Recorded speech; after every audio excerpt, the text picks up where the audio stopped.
Chapter 1. Duties and Dalliances. "Peace, sister," Zuberi said to a young lady walking in his direction as he stood on a busy sidewalk. She smiled at the large man, swooned by his pronounced muscles, thick nati, and powerful stance. "How are you this beautiful day?" The woman stopped in her pace.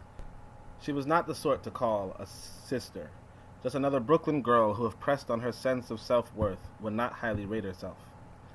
She was beautiful, Zuberi's type, yet she also found beautiful too strong a word to describe her. She had full lips and full hips. Zuberi's interest in her, while political, also veered on the personal. "Fine," she said. Zuberi smiled. "Have you heard of the Ma'a Nation?" He referred to the self-reliant Pan-African gated community, which was a few blocks away. She affirmed, and offered that she was presently on her way. "I'll walk you then," Zuberi insisted.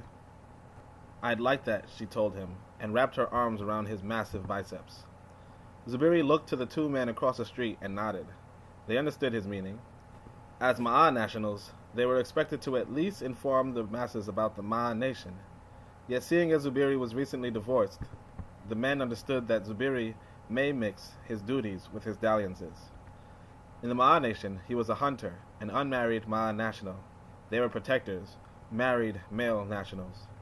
"My name is Seba," Zuberi said. "Dallas," Dallas remarked. She leaned her head into Zuberi's arm as they walked.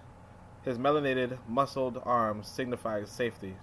Although not formally a protector, women know when a man can fulfill his role as the primary protector and secondary healer. And despite how familiar they may be with a man, they can sense manhood, and it's intoxicating. "What brings you to the Ma'a Nation?" "The bazaar," she enlightens. Zuberi figured as much. The bazaar in the Ma'a Nation is the best in Brooklyn. People from all over pay a small fee to enter the Ma'a Nation's bazaar, but the selection is unlimited. "I'm getting a new dress." Zuberi took his arm out of hers and looked her over. She wore a fitted black and yellow dress that admirably hugged her curves. He studied her as she sashayed before him. "You look fine in this one," he said, replacing his hand to the small of her back. She returned his arm under hers. "That's the point," she remarked. "There are dressmakers there who dare to design dresses with my body type and my melanin in mind. I'm breathing in these, and I've received many compliments." Zuberi nodded approvingly. The other Brooklyn girls he saw today wore pants, skirts, and dresses designed for another body type and a completely different complexion. But Dallas's yellow and black dress complemented her black skin, and her curves were accentuated instead of suffocated. "I need more."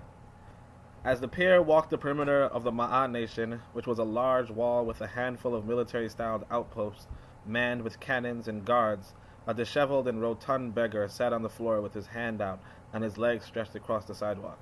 "Spare some change?" Dallas reached for her pocketbook, but Zuberi lifted his hand to signify a stop. He then walked to the beggar and said, "Get up! I told you, do not sit by this wall. Go in or get out." The disheveled man stood quickly.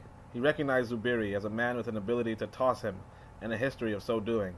The beggar scurried away with apologetic nods. Zuberi returned by Dallas and said, "He'll be back." His aggression confused her. "Did you know him?" she asked, placing her arm back under his and matching his stride to the main gate. "He may not look it," Zuberi remarked, "but he's a regular con here. He begs so he can go to the city and eat high-end tripe and attend seedy strip clubs. We have offered him jobs, but he'd rather manipulate the sympathy of his brothers and sisters and earn an honest living that benefits his people." Zuberi segued into a political discourse. "Our race cannot hope to have an economy if its people do not produce anything. I'm all for men eating, hence why I told him to go in and find employment. But productivity escapes most of our race. For that, most of our people are enslaved." "Most?" Dallas asked. "Working for this white man isn't much different from begging of the black man. Both are begging, truly. Work only appears more dignified." Dallas shrugged. She thought of how nice it would be if she sold dresses, but she couldn't imagine affording Brooklyn through a trade. How else would we live? Self-employment, or more accurately, race employment. Take me for an example. I'm a hunter in the Ma'a Nation. I work in Sable Woods, an us-owned bed manufacturer, and I sometimes man those turrets, patrol the streets, or talk to pretty women like you.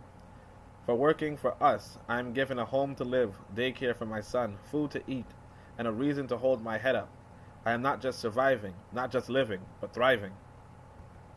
The two finally reach the gate, and Zuberi tells the guard to waive Dallas's fee.